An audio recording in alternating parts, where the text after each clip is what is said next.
శ్రీ గురుభ్యో నమః. హరి ఓం. ఈరోజు మనం చెప్దామనుకున్నాం కదా, భగవద్గీతగా మన ఇంట్లో ఉంటే ఏం ఉపయోగం అని. చాలామందికి తెలియంది ఏంటంటే, భగవద్గీత చనిపోయిన శవం దగ్గర కానీ, లేదా బాగా ఇబ్బందుల్లో అంటే కొంచెం కోపంతో ఉన్న వాళ్ళకి కానీ చెప్తే వాళ్ళు మామూలుగా మారుతారు అని చెప్తారు, కానీ అలా కాదు. భగవద్గీత ప్రతి ఇంట్లోనే ఉండాలి. ఆ ఉన్నప్పుడు ఏ ఏ విధంగా వాడాలి, ముందు వాడకం అన్నది మనకు తెలియాలి. భగవద్గీతని ఏ విధంగా వాడుకోవాలి అన్నది మనకు తెలియాలి. భగవద్గీత ఎలా వాడాలో చెప్తాను. ఈలోపు మీరు వీడియోని లైక్ చేయండి, అలాగే చాలామందికి షేర్ చేయండి, అలాగే ఛానల్ని సబ్స్క్రైబ్ చేసుకోండి. భగవద్గీత ఏ విధంగా వాడాలి, భగవద్గీత మన ఇంట్లో ఉంటే దాని నుంచి మనకి ఏదైనా కష్టం వచ్చినా, లేదా పిల్లలు ఏదైనా ఇబ్బందుల్లో ఉన్నా, లేదా విద్యలో వెనకబడి ఉన్నా, అలాంటప్పుడు మీరు కళ్ళు మూసుకొని భగవద్గీతని పట్టుకొని ఒక పేజీ ఓపెన్ చేయండి.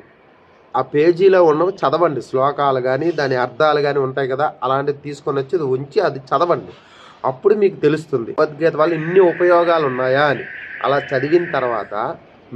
చదివిన తర్వాత మీరు పిల్లలకి చెప్పండి, ఇందులో ఈ విషయం ఉంది, ఇందులో ఈ విషయం ఉంది, నువ్వు ఈ విధంగా చెయ్యు. లేదా మీరు ఇబ్బందుల్లో ఉన్నారు, ఎలా గట్టెక్కాలి భగవద్గీత చూపిస్తుంది దారి. ఒకసారి పట్టుకొని కళ్ళు మూసుకొని ఒక పేజీ తీయండి. ఆ పేజీని శుభ్రంగా చదవండి.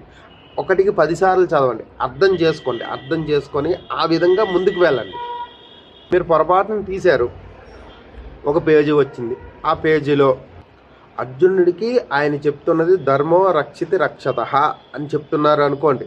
అదే మీకు వచ్చింది అనుకోండి, ఆ పేజీలో ఉన్నది 1కి 10 సార్లు చదవండి. 4-5 శ్లోకాలు ఉంటాయి కదా, అన్ని శ్లోకాల్లోని ఒక శ్లోకాన్ని తీసుకోండి. ఏ విధంగా ముందుకు వెళ్ళగలం అన్నది అందులో ఉంటుంది.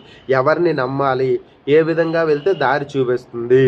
అదేవిధంగా మీరు ఎవరెవరిని మీకు వెనకాతల ఉంచుకోవాలి, కృష్ణుడిని ఎలా నమ్ముకోవాలి, కృష్ణుడిని నమ్మిన తర్వాత కృష్ణుడు ఎవరిని తీసుకొని వచ్చాడు వాళ్ళ వెనకాతలకి. మహారథులందరినీ తీసుకొని రాలేదు, చిన్న చిన్న రాజులందరినీ కూడా పాండవుల వైపు ఉంచి యుద్ధాన్ని గెలిచాడు శ్రీకృష్ణుడు. అలాగే చిన్న చిన్న వాళ్ళందరినీ కూడా మనం ఎలా కలుపుకొని పోవాలో కూడా చెప్తుంది. అలాంటి మంచిది, చాలా అద్భుతమైన గ్రంథం. ఈ గ్రంథం మన ఇంట్లో ఉండాలి. మన పిల్లలకి చెప్పడానికి అవకాశం ఉంటుంది.